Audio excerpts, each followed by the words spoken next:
Some things don't change, no matter the scale of a fight, even during the war in heaven. In warfare, a key factor is speed. This can be used to get great advantage over the enemy, be it to beat them to an important part of the battlefield, to surprise them, to being able to quickly supply food to your troops when they are deployed in any environment. During the war in heaven, through to the present day, one of the biggest advantages the Eldar have over their enemies is the Webway. It was made by the old ones, but this is not some old car the Eldar are keeping going on spit and willpower alone. They know it very well and can take advantage of that in many interesting ways. That's what we're going to cover in today's video. It goes from manipulating the flow of time within its confines, moving an at-rest ship along to another world quickly through the Webway, from being able to step out within a few hours to any part of the galaxy, to secret ways known only to the Harlequins. So, in some parts of the Webway, time flows faster, so those that travel through it can cover greater distances than even a normal journey would take within the Webway. It depends on the route you take and the flow of time therein, but if you know, you can take full advantage of that. You can drop into the Webway in the Eastern Rim and emerge almost instantaneously in the cusp of the Western arc. The trip through the warp was literally timeless when perceived from the material realm. A further wrinkle is within the Webway, each traveller or group of travellers occupies a unique quantum of time.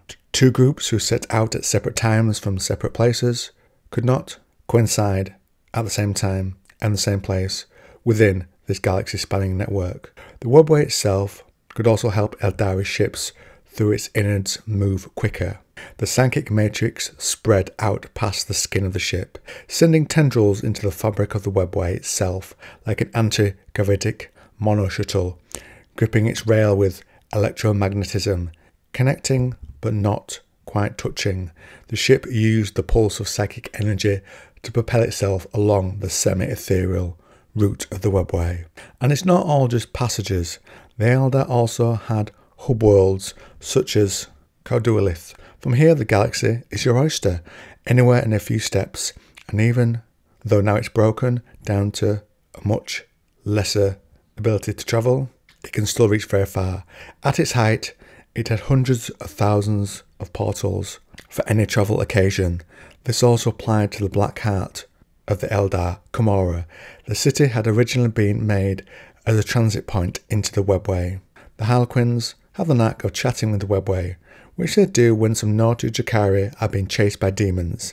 They're able to persuade the Webway to teleport the group to a Komora subrealm, and after they emerge, they can see no gate that they had come through.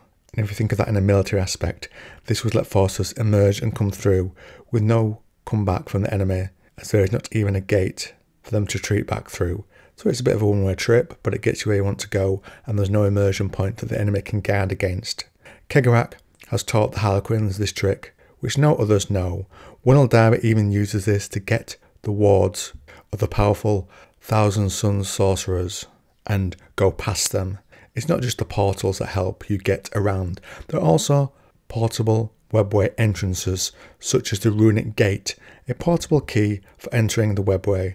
This could be linked prior to being used to a single point of emergence, maybe a way to escape the enemy if you're trapped within, let's say, for instance, a large cave, to a hub world where you can flee to anywhere in the galaxy and quickly evade your enemy. Within the infinity circuit of a craft world, where the spirits of the dead are kept, safe from Slanesh, one thing that's still with it is it's linked to the warp by the nature of the souls there. Those spirits are, as a whole, combined to that Webway, like a network of cables running along the bridges, conducting energy from one side of the galaxy to the other. The Eternal Matrix, he had called it. It was part of the Webway, the greatest achievement of the Eldari Dominion, an interconnection between not only every populated world, but on a fundamental level, every single Eldari born, alive or dead. It connects with the Webway's strands. This Eternal Matrix can also be used in another way, to send astral projections along it, which can't be seen but can observe. They can also send messages along the Webway, opening it to be a galaxy-wide communication. For use by invisible spies, that's a pretty big advantage, meaning during the war in heaven, under comparable conditions, there is communication that the Necrons are unlikely to be able to tap into, and spirit spying on the Necrons, which they can't detect. Another example of using it is using psychic power to transmit it through the Webway, allowing some seers to send their presence through it, and some seers use this effect to spy on Nurgle's garden. By the presence I mean some sort of extension of their soul, some sort of astral projection. Also during the War in Heaven, it went further than they know now, the Webway that is. It was an intergalactic network stretching out into the empty void beyond. There are also secret paths through the Webway that can only be unlocked with a sequence. So for one, you need to enter and exit the Webway in a specific order to unlock that path. Another way is a ritual that is dubbed the Bridge of Stars. This creates a current through the warp that moves the whole group of Inari across the galaxy in just a few hours.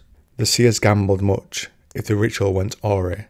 They may well have capsized the entire world ship into the warp. As it was, their skills proved equal to the task. The Reborn found themselves floating through a tunnel in the warp, unhindered, as if borne by an underwater current. To cross the galaxy in a matter of hours was worthy of the Eldari at the apex of their power.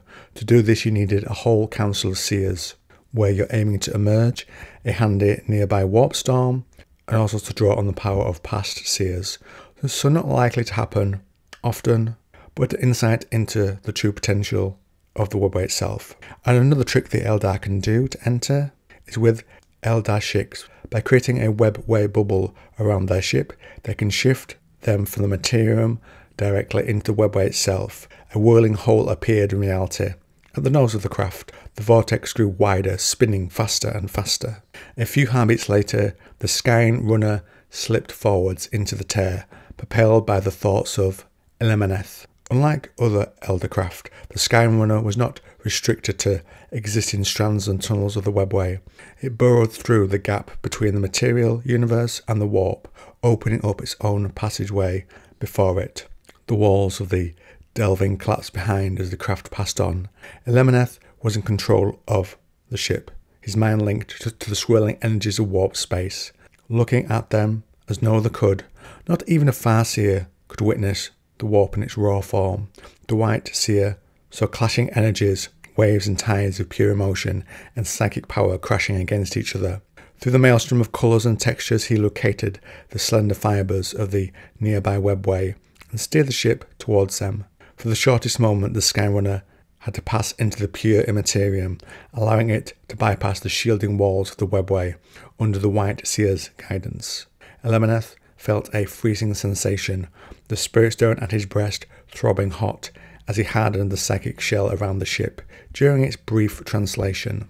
His mind and body ached as he felt his life essence leaking away, just for an instant, held in the grip of she who thirsts for an eternally long heartbeat. All that kept at bay the ravaging hunger of the god created by the Eldar was the willpower of the White Seer. The Seer, by the way, are guardians of the Black Library and have a Grey Knights vibe going on about themselves, like the ability to resist the whispers of the chaos and have unique abilities, as you have just seen. It might have been a technique used by the Eldari back in their day, perhaps the same thing with the ships. And to squeeze in one more at the end, the Jade Scarab. It comes from the time before, and was once used to shape the very tunnels in which you have passed. It was later corrupted, but a small handheld device that can shape the Webway. That sounds pretty useful. Perhaps where there are large machines to create it on a large scale, perhaps those sort of handheld ones would have been used to shape the Webway as the Eldari wanted. So you can see the great abilities of the Webway and the great knowledge that the Eldari have. Whereas I often feel they've just picked this up from the old ones, but not done much with it themselves. That's not true. And think of the advantage it could have given the Eldari during the War in Heaven. Now, if you want to know how the Eldari became their gods in combat during the War in Heaven, click on this video in the top right hand corner.